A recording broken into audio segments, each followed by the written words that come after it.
सभी दोस्तों का बहुत-बहुत मैं शुक्रिया भी अदा करता हूँ, नमस्कार अदा करता हूँ। आपके दर्शकों को नमस्कार, सलाम, सत श्री अकाल कहता हूँ और आज मैं वो महत्वपूर्ण बातें आपके साथ करना चाहता हूँ और आपके दर्शकों के साथ जो मेरे ख़्याल से पहले से लोग डिस्कस नहीं करते हैं। जिस नज़रिए से आपने बिल्कुल आखिरी बात सही कही है कि ये जो मल्टीपोलर वर्ल्ड की बात रशिया द्वारा कही जा रही है, चाइना द्वारा, वो गलत बात है।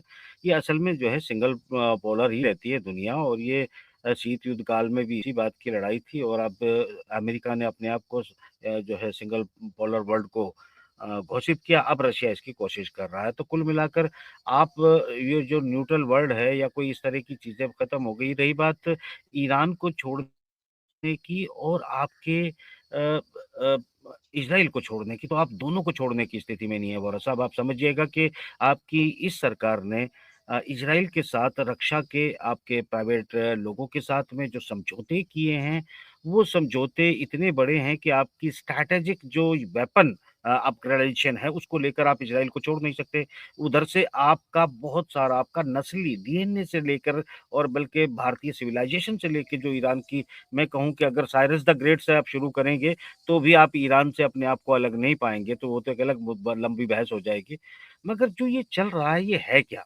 ये समझना बहुत ज़रूरी है। आपने बहुत बड़ी बात कही। पहले मैं आप ही की बात कर रहा हूँ, फिर मैं नेतन्याहू और ईरान की इस कहानी को बिल्कुल समझा दूँगा और क्या होने वाला है। पर पहले आपकी वो बात कि क्या आखिर जो है जो यूएनओ है वो क्या है? तो यूएनओ को समझने के लिए पहले हमें समझना पड़ेगा कि याल्टा क्या था?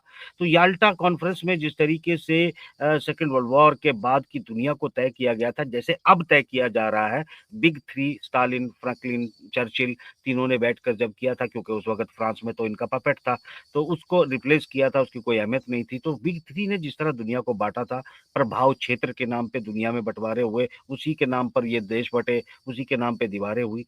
ठीक उसी तरीके से जब उसे समझ लेंगे, तो हमें पता चलेगा कि यूएन की गठन ही उस काम के लिए किया गया था कि इस प्रभाव क्षेत्र में किसके क्षेत्र में कौन क्या बना रहा है, ये बड़ी बातें थी। तो अब मैं आपको ये बताना चाहता हूँ कि वो तो अलग हो गया, अब नया शुरू कर चुका है। आप जानते हैं, आप ही ने ब्रेक किया था कि चाइना ने अपना नया यूएनओ बना लिया है, वही चलेगा भी। अब ये क्या हो रहा है वो मैं आपको इस युद्ध के बारे में बता दूँ कि जब हम बात कर रहे हैं 100 से ज़्यादा प्रोजेक्टाइल ईरान ने लॉन्च कर दिए हैं। 1 घंटे के अंदर जो है इज़राइल पहुँचने की संभावना है, जिसमें इज़राइल की तरफ से ये कहा जा रहा है इस वक़्त कि उन्होंने रोकना बाहर ही शुरू कर दिया है। तो ये स्ट्रैटेजी के 100 से ज़्यादा पुराने भी एक एक हमला किया था असफल ईरान ने। इसी तरह के जो कई-कई 4-4 घंटों में जो पहुँच रहे थे ड्रोन और दिखाई दे रहे थे। तो इस तरह का खिलौना या खिलवाड़ तो अलग चीज़ हो सकती है। स्ट्रैटेजी का पार्ट भी हो सकता है कि इराक के अंदर, जॉर्डन के अंदर कहाँ-कहाँ पर एयर डिफेंस सिस्टम उनको रोकता है या एंगेज कर लिया जाता है। माफ़ कीजिएगा। ये एक नई रणनीति आपको पता है कि चल रही है कि प्रोजेक्टाइल और ड्रोन हमले पहले किए जाते हैं और ये हमले करने के बाद फिर बड़ा हमला किया जाता है, क्योंकि उससे पहले आप जानते हैं कि इज़राइल के पास बहुत सारे एयर डिफेंस सिस्टम हैं। एरो 1 है, एरो 2 है, एरो 3 है, आयरन डोम है, थार्ड है, पैट्रियोट है, मल्टी लेयर 5 लेयर, 6 लेयर जो है और उसका जो उसने अपना नया बनाया है लेज़र वाला वो है।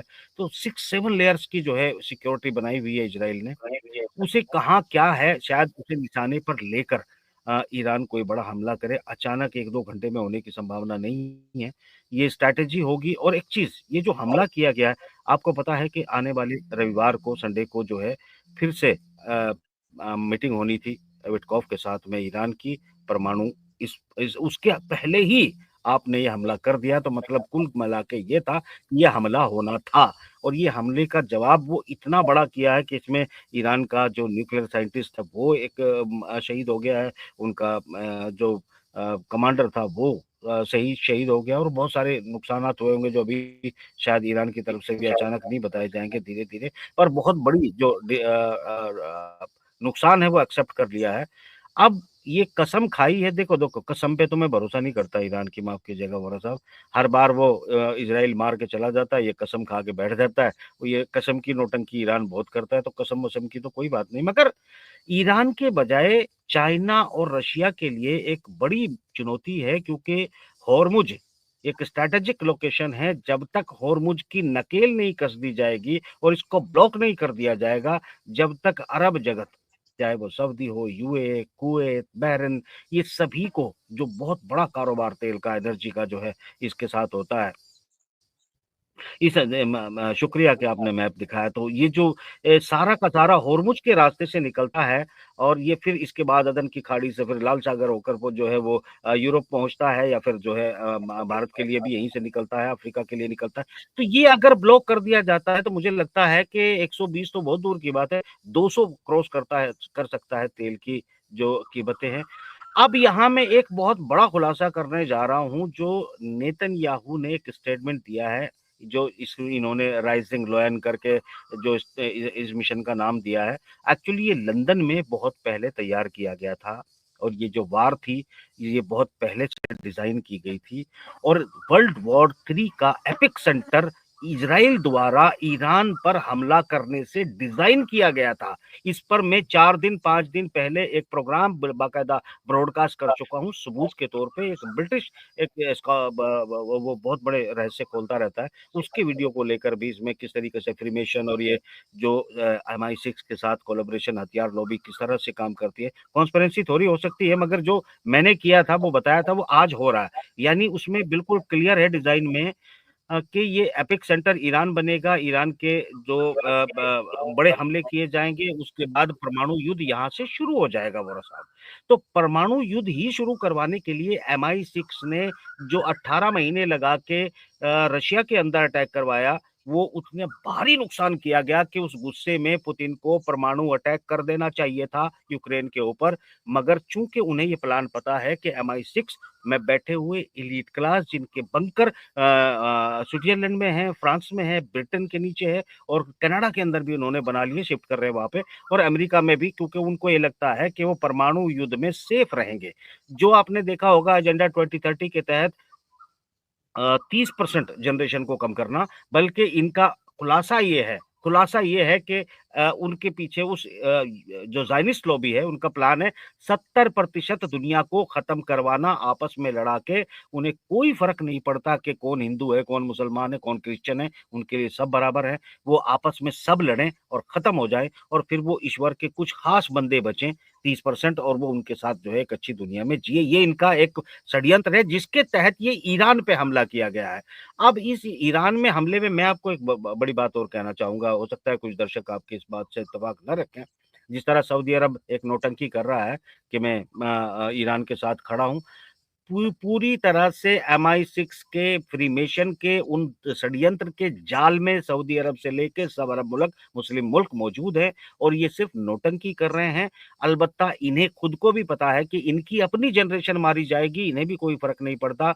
जिस तरह एक बिल्डरबर्ग नाम की एक संस्था है, जो आप जानते हैं, उसमें 100 लोगों को शामिल किया जाता है, उसके खुफिया मीटिंग, अदृश्य सरकार जिसे मैं कहता हूँ, बहुत साल पहले से मैं उसके बारे में लोगों को बताता आ रहा हूँ।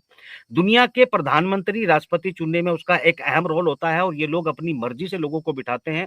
इसीलिए आप जनता कुछ और चाहती है और सरकारें कुछ और करती हैं, वरना जनता की चुनी हुई सरकारों को जनता की मर्जी से कदम उठाना चाहिए, मगर ये उनके सेंटिमेंट के खिलाफ उठाते हैं। यही वजह है कि चुनवा के वो लोग लेके आते हैं, जिसे यूसैड, यूकैड नाम की जो एजेंसियाँ हैं, वो ऑपरेट, बहुत सारी चीज़ें, आप बहुत लंबा हो जाएगा, खैर मैं इतना लंबा नहीं करना जी, चाहूँगा, आपके प्रोग्राम में शॉर्ट कर देता हूँ।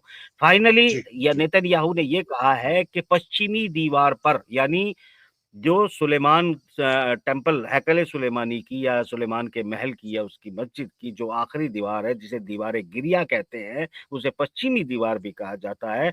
ये नेतन्याहू ने कहा है कि ईरान पश्चिमी दीवार पर हमला करने जा रहा है और आपको ये बता दूं कि ये षड्यंत्र पूरी तरह से इजरायली रब्बियों का है कि वो किसी तरीके से पश्चिमी दीवार पे हमले की, यानी कि बैतुल मुकद्दस को, मस्जिद अक्सा को गिराने के लिए वो कहेंगे कि ईरान ने पश्चिमी दीवार पे हमला किया, जबकि उसी दीवार के ऊपर मस्जिद अक्सा है। खुद जो है इजराइल इस दौरान मस्जिद अक्सा को गिरा सकता है। अगर गिराया तो ये इस्लामिक जगत में एक बहुत बड़ी, आम जनता में, देखिए राजा सब उनके कंट्रोल में है, राजा सब यहूदी ही बैठे हैं, कोई मुसलमान नहीं है।